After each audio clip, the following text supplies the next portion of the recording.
Hi guys, Brownloaf here. Very quick message from me before you watch the video. There is a moment in this video where I accidentally take a bonus mythos card. No need to worry though, because current thinking is that mythos cards are actually bad and wouldn't give me any advantage.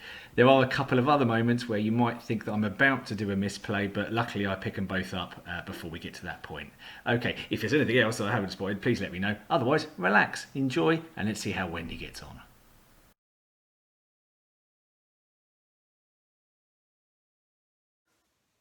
All right, hello, here we go, episode 4. Let's get ready to go with Wendy. I was quite nervous before the Agnes one. I'm actually pretty excited about this one. I think this is going to be a load of fun. Generally, it's quite fun playing with Wendy, as long as you remember her ability. Now, I did say I would have a quick look at the maths, remind myself about how when's good and when's not good. In general, if you're 1 up, or better, then her ability becomes more powerful than just committing a single icon. So, for example, if I was on a willpower test and I was going 4 against 3, I'd be more likely to pass if I held onto this card and used it for a redraw than if I committed it to make myself 2 up. And in actual fact, when she is 2 up, her ability is more powerful than 2 icons. That being said, of course, you might see me doing a combination of the 2 because there's no rule that says you can't. But yeah, it's something to bear in mind. Oh yeah, the other thing is skulls have a massive impact on that. So if you don't have the skulls on side automatically, then you should be committing, not redrawing. Anyway, let's see if I can remember to do that. She's indebted, so I've only got 3, which kind of makes sense. Right, lucky cigarette case I was a bit negative about. Well, hang on a second, Brownloaf. What about if you're doing evasion checks? Yeah, absolutely. There's lots of possibility of getting card draw going through evasion checks. And of course, the only thing is I've got quite a lot of competition for the accessory slot. Think on your feet. Why is that there? Oh yeah, I was wondering whether I could use that to skip past the Ghoul Priest and go straight and see Lita. And the answer is I can. I'll show you the right card. So the first thing says reveal the barrier, so reveal the parlour. Then the third thing is reveal the Ghoul Priest, spawn the Ghoul Priest. Apologies, I got there in the end. So yeah, absolutely, that's a legitimate play. And I'll definitely have one resource because it would happen in the mythos phase, start the mythos phase. What are these 2 cards doing together? Well, I sort of, I'll be honest, I didn't really know what follow did when it popped up on the screen. I think there's a possibility. I think there's a possibility for it helping me out in the cellar. It does get me the second clue. So, you know, it's a little bit niche, but if I get an enemy there and I can ping, 1 or 2 damage on it, it might help me out. That's why the small favour's sitting there. If I get rich, then possibly there's a combo there. Got to remember that this card triggers an attack of opportunity. Gravedigger's Shovel could be, bearing in mind it's a card I've never really played before, could be the absolute card of the game. If I've got Lita, then I'm at least at evens with her, fighting with the Gravedigger's Shovel. But if also I can use it to get a clue in the cellar. I don't need to get both clues in the cellar if I could kill a mini boss, and I have got Waylay, so it's not impossible. However, yeah, not likely. And Trial by Fire, great card. Okay, just makes you good at one thing for a whole turn. I'd rather not use it in the cellar. I'd rather be able to save it for the last fight, in which case, you know, it almost becomes straightforward, particularly with the redraw. However, if need be, I will use it in the cellar. Okay, so what do I want to see in my opening hand? Well, I'd love to see Trial by Fire, but I will shuffle properly. I won't cheat. The Gravedigger Shovel will be good. Yeah, all right, let's just see what we get. Let's just see what we get and relax. Let's just see what we get. Oh, wow. Okay. Now we're talking. So I'm definitely keeping the amulet. I really want to keep Think on Your Feet because I need that, but will it stay in my hand the whole game? I think so. I tend to do a lot of card draw here. I'll be taking 2 horror when the agenda advances. Smoky Pipe can probably go. This card is not great on its own. I do really like the track shoes. I just can't afford them. But I will be able to afford them soon. Perhaps I'll keep it. All right, here we go. Let's see what I get. Grizzly Totem, which is probably not going to be played, and Elusive, which I can commit to intellect tests and then play from the top of my discard pile. So let's just remind ourselves what Wendy's amulet does. Amulet. You may play the topmost event of in your discard pile as if it were in your hand. After you play an event, place it at the bottom of your deck instead of your discard pile. Okay, so we want to be getting events out of our hand into the discard pile, which just is one of the most lovely bits of synergy with her ability. I really, really like that. That's cool. Okay, here we go then. So we are starting. Good luck, Wendy. Let's do this. I'm going to go nice and quick, I think, in terms of the agenda, not in terms of my talking. Here we go. 3 against 2. So to keep... Oh, no. Let's get it in. Let's get it in play. Just in case an elder sign comes to play. First action, play Wendy's amulet. Second action, 3, investigating, 3 on 2. That's a pass, thank you very much. Third action, investigating, 3 on 2. I won't be advancing, because strategically that's poor. Oh, look at that. That's another pass, a 0. So there we go. If only that was it, we would have won already. Here we go. Upkeep. Get a card. Ah, Mr. Portson. Whee! That's actually really good because that means I don't have to worry too much about the 2 horror when I advance the agenda. But also, I've got another target for Crypt Chill. I haven't actually played it yet, though, have I? Don't be Crypt Chill. What remains? Okay, so I am 4 on 3. Perfect example of what I was talking about. I mean, you probably wouldn't commit this card to this card anyway. Cherish Keepsake to what remains anyway. But if I felt I must pass this test, it would be mathematically better for me to hang on to this and use it to redraw than commit it. I won't be doing either, but just theoretically, that's true. Okay, so 4 against 3. Here we go. Oh my goodness. The zeros have decided to show their face, and I don't blame them. Right, okay, so I'm gonna advance. I don't see any reason to hang around. I really do want to rush this. I mean, no, that's a lie. I do see a reason to hang around. I do get the strategy that I might want to let some of those big bosses turn up, but I think really my priority. I don't want another study. My priority here is to get this done. Get to the parlour as quick as possible and take it from there. I've taken 0 actions. I'm going to take a resource and play Track Shoes. And then for my final action, Mr. Porterson's coming into play. Oh, I can't play Mr. Porterson. Oh, he's doing accessory. So all that was nonsense. Everything I've just said was complete nonsense. Right. So where do I go first? Well, this was a play that, yeah, in retrospect, was a mistake last time when I played as Agnes Baker. My mate Asusani, who I know through my games of Eldritch and has been a massive supporter of my videos I'm doing here, pointed out that actually if I'd gone to the cellar first, I had Drawn to the Flame in my hand, I would have got those 2 clues. I probably would have saved myself about 4 turns and a ridiculous amount of stress if I'd gone there first. I think the situation is different. I don't have any tech for the clues there, so I think my best plan is to get this place done. Then I can hole up in the cellar and just try and make something work.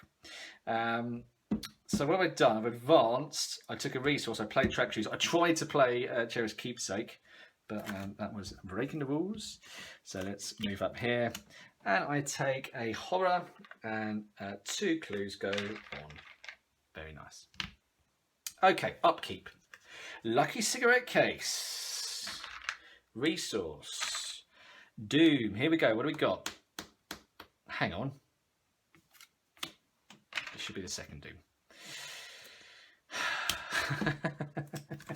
Again, there we go. The comedy timing of the encounter deck absolutely smashes it. Yeah, that is correct, isn't it? Okay, so we advance. I'll be taking the 2 horror. It's not quite as tempting now. Oh, actually, am I in love with all these cards? I'm in love with 2 of them. No, oh, no, I discard them. Hang on a minute. No, don't take the horror. I want these cards in my discard pile. That I'm not going to be playing. That I'm not going to be playing. That I'm not going to be playing. I've got like I mean, I've got too many accessories. And these cards I both want in my discard pile. No, I will not take the horror. I will discard a random card. The joke's on you, Ancient Evils. Let's see what we get. Yeah, then again, given the choice, it wouldn't have been that one. Never mind. Okay. Mythos cards. Ooh, Frozen Fear. Probably get rid of that. Got a couple of cards I can use for redraws. All right, let's just start investigating. So 3 on 1. That is a fail. I will chuck in Cherished Keepsake. I would kind of have events hanging off here so I can see which one's on the top. So 3 on 1 again. This is still my first action. Ooh, Elder Sign. Auto pass, lovely. Second action, investigating again. This is 3 on 1. That's another pass. And I can't move because of Frozen Fear. It takes me 2 actions. So I will draw a card. Ooh, run for your life. Might happen. Okay, that's the end of my turn. So let's test Frozen Fear. This is 4 on 3. That is an auto fail, so I will use that card to redraw. There we go. That's still a fail, but I know it was the right move. Okay, just gonna pause. I've got a son calling. Shock horror. It was one of my sons asking for something to eat. Okay, here we go. So I was on the upkeep phase. Here we go. Upkeep. Ooh, waylay. Can't be using the Ghoul Priest, but still could come in handy. What do we got here?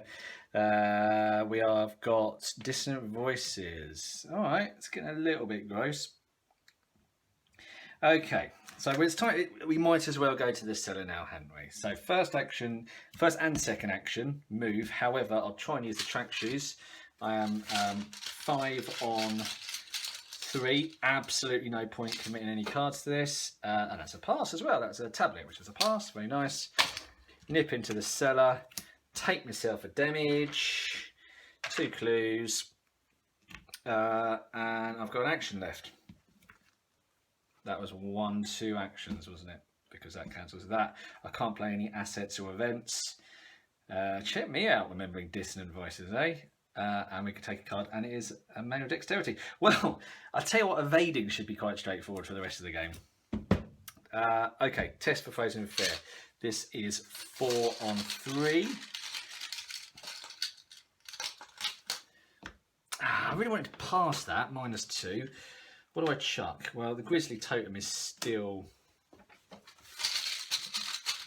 a valid option. Let's do it again. 4 on... Hey! Elder Sign, auto pass. Very good. Upkeep. Card is... What is going on here? Have you ever seen so many agility icons in one place? Okay. We're on to the second Doom. I'm fairly happy with how this is going. At the moment, I have no plan whatsoever for getting those clues. Quick chill. Ooh, I've got nothing, have I? Oh dear. This is going to be a bit of a... No, it's not going to be a tough choice at all, is it? I'm going to lose the track shoes. Let's give it a go, though. Let's try and pass. 4 against 4. It's not terrible. Skull's on my side, and I've got a redraw. And the Elder Sign is an auto pass. That's lovely. I don't even have to choose. Right, I've got no way of getting these clues. I can't rely on a +1 or an Elder Sign. So I need something. I'm going to have to take a turn just drawing cards. Let's see what we get. Let God sort them out. It's probably not going to help me out. Live and Learn could.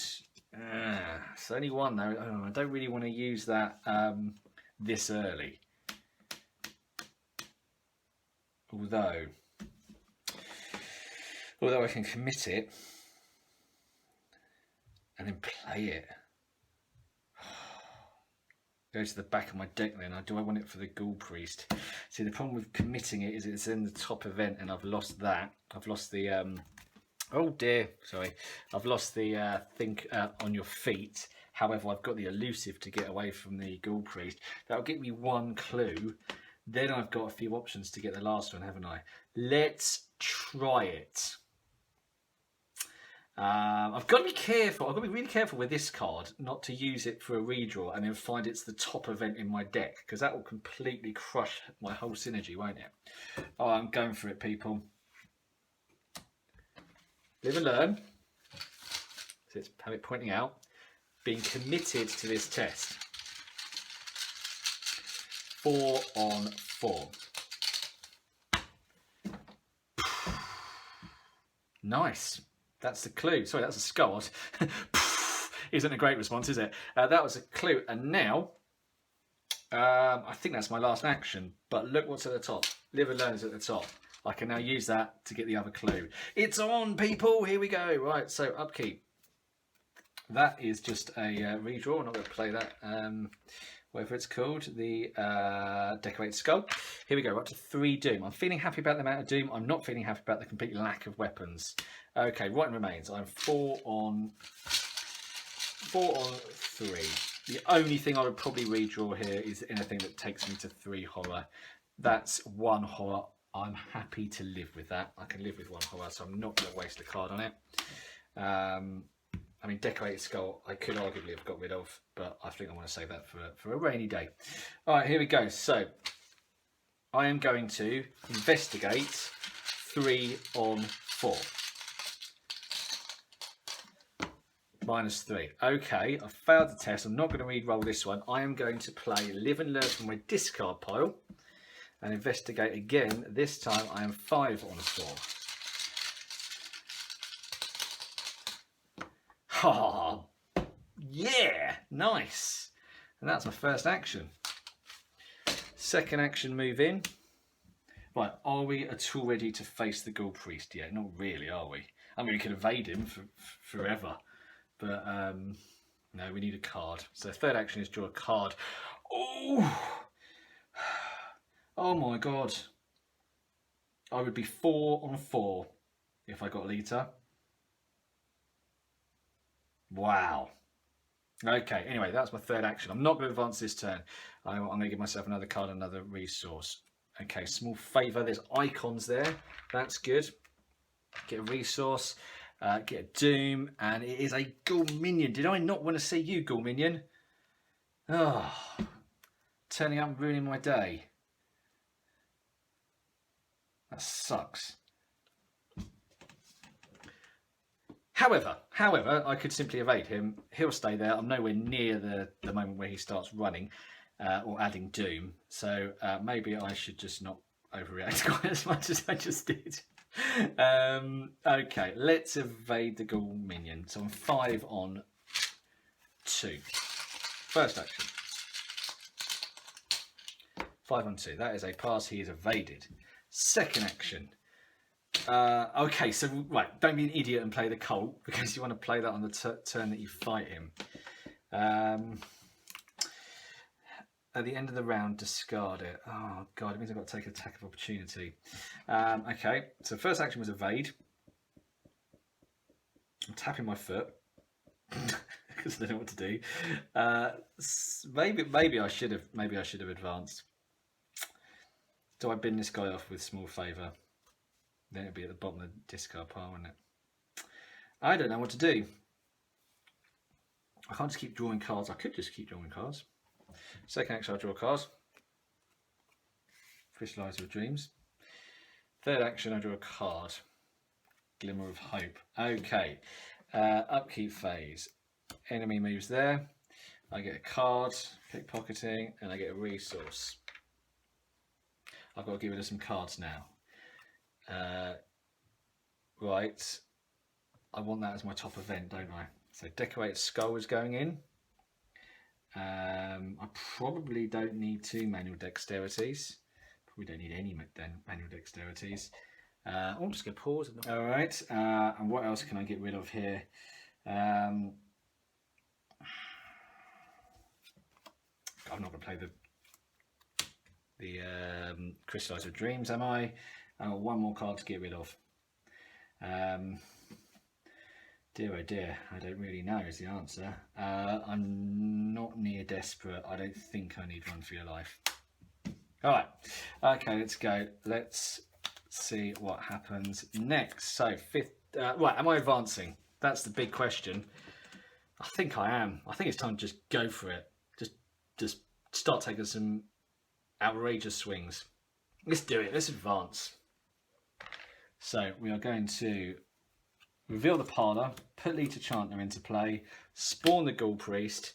I will pay Think on Your Feet immediately. Which, does that disengage me from both enemies? Let's have a quick look. Fast when enemy immediately move to the connecting location.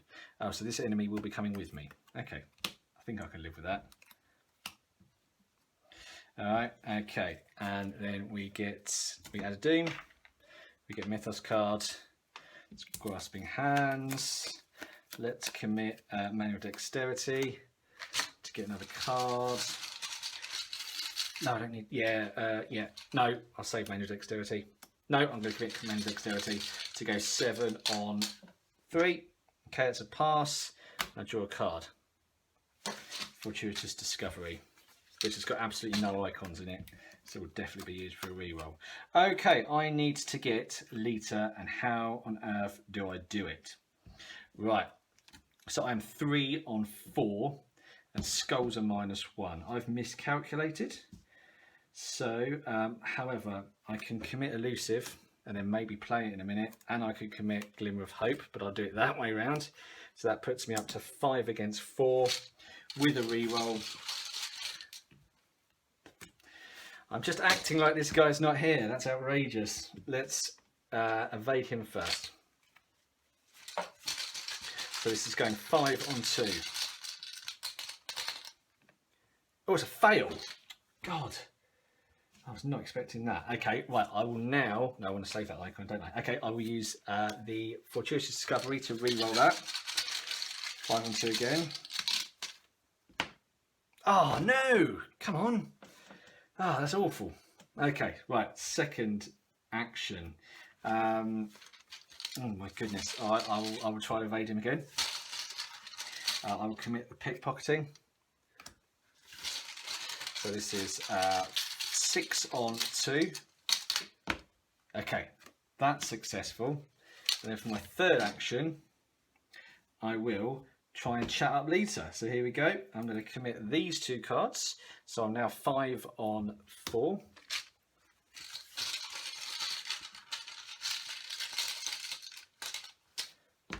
That is a pass. Excellent. So Lita, jump on board. Okay, that's the end of my turn. Was that a successful turn? I don't know. I've got the Cult, which I can play now. I think actually, yeah, that was pretty good. So the Ghoul Priest comes and hunts in. He'll do 2 damage and 2 horror. We're building up to an exciting climax. Small favour. A 6th Doom. Oh, he wakes up. He's also engaged with me. And let's see what we get. Oh, it's the Flesh Eater. He goes to the attic. All right. Here's the plan. Action 1, play the Cult, take a massive attack of opportunity, and then 2 attacks should kill the Ghoul Priest. That seems to have landed quite nicely. Let me just check that. Play the Cult Vest Pocket, and I'll take 3 of each, which I can take, obviously not on Lita. Action 2, Fire. I will be 1, 2, 3, 4, and I've got a lot of icons, 5, 6, reroll, and a 5, 6, and a reroll. This feels good. All right, so first action, I'll play the Cult. So that cost me 2, and it has 5 ammo, which is great. That's my first action, so I have to take 3 horror, and I have to take 3 damage. Like that, like so. Oh, taking a long time to sort this out. Getting excited, that's why. Right, so second action, I will fire. So let's just double check the maths. No, because I've made an calculating error there, haven't I? 1, 2, 3 against 4. Okay, I will commit small favour to that test.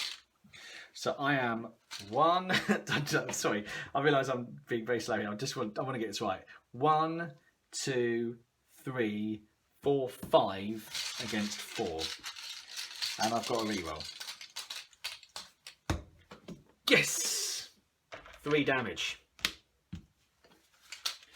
Final action. This time I'll commit both these cards. So that becomes 1, 2, 3, 4, 5, 6, and I've got a reroll. Don't forget to spare the ammo. Boom! Excellent, he's dead. Okay, That's another win. Well done, Wendy. I think that was the rapiest one so far.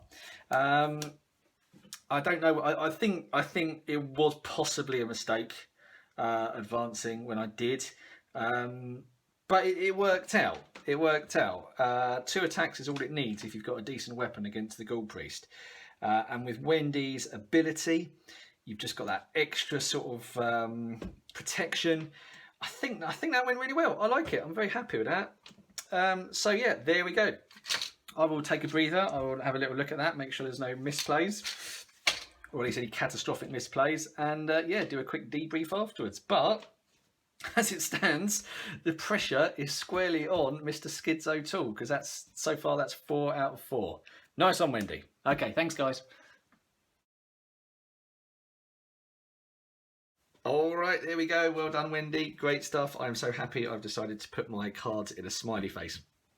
Okay, so that was great. I really enjoyed that. Well done. The card that fired the final shot was the Cult Vest Pocket. However, I don't think I'm going to be standing here and describing it as the MVP. It's a card I've never really been able to wrap my head around, and I've given it a bit of thought, and I still don't think I've solved the problem, but I've got a few ideas. Okay, what's the point of this card? The point is it's cheap, and it could potentially do a lot of damage. So you're paying 2 for the ability to do 10 damage, which is huge. That's a massive ratio. That being said, its limitations are pretty clear. Actions play it. So you're talking about 2 shots, and then realistically, if you're shooting something, most of the time it's there ready to give you an attack of opportunity. So if you're playing hyper safe, you might only get 1 shot off of this gun, and I don't think that's the intention of this weapon at all. So what can you do? Well, couple of things you think about is how can you get it into play without spending that action or without taking the attack of the opportunity. So a couple of options. Joey the Rat, he of course adds 1 to it, but I guess if you're using him a few times, the amount of actions you save could be good. Not a particularly beloved card, I think, but yeah, certainly one I've never played very much. Fence I've never played very much either, but maybe this is a good upgrade option going down this route. I'd have to look at the other illicit cards to see how much use you could get out of Fence, but that gets it into play, and you don't have to pay any extra, so that's quite nice. You could cancel the attack of opportunity with Narrow Escape. This is my favourite rogue card. Take 2, get the +2 for the next test, and you would be firing at +3 for 2 damage. You could double or nothing that and turn it into 4 over once you've, and then double the difficulty, but then doing a massive 4 damage. But I think the real one, I think the real card that is made for this weapon is the Sleight of Hand.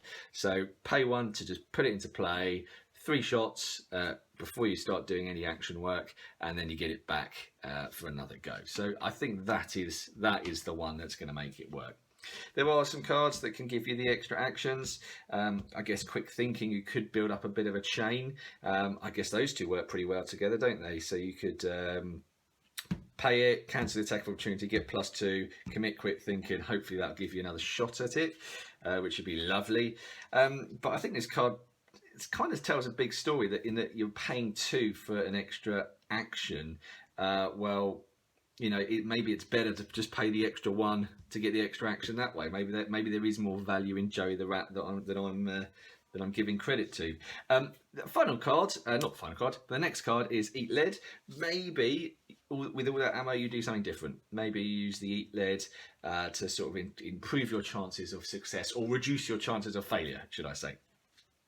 I have played this card a little bit, but it's always been a placeholder for the Lupara, which is one of my favourite weapons. I said in a deck build that I don't like rogue weapons. There's a big exception to that, and that's the Lupara. They are similar in their ideas. They're both better the first turn you play them. This is far better the first time you play it, but the Lupara is way better the first time you play it. So they kind of synergize with the same cards. You know, what we're talking about here, Sleight of Hand works great with both these cards. So if you are going for the Lupara, this might not be a bad card to start off with. There is one more card in the game that could get you extra actions, and it is the boss. And that's where I'll leave you. So I'm going to take a fortnight break now. I'm going to enjoy some Farcon Con. Can't wait for that. But in 2 weeks' time, the pressure is squarely on one of my favourite investigators, the underdog, Schizo Tool. I think that'll be a bit of a nervy one for me, and it will nicely round off the series. Anyway, thank you very much, guys. I hope you enjoyed that. I'd love to hear some thoughts on the Cult Vest Pocket. If anyone knows how to make it work brilliantly, that'd be great. I don't believe there's any bad cards in this game, so it's just puzzles to be solved. All right, have a nice week, everyone. See you later.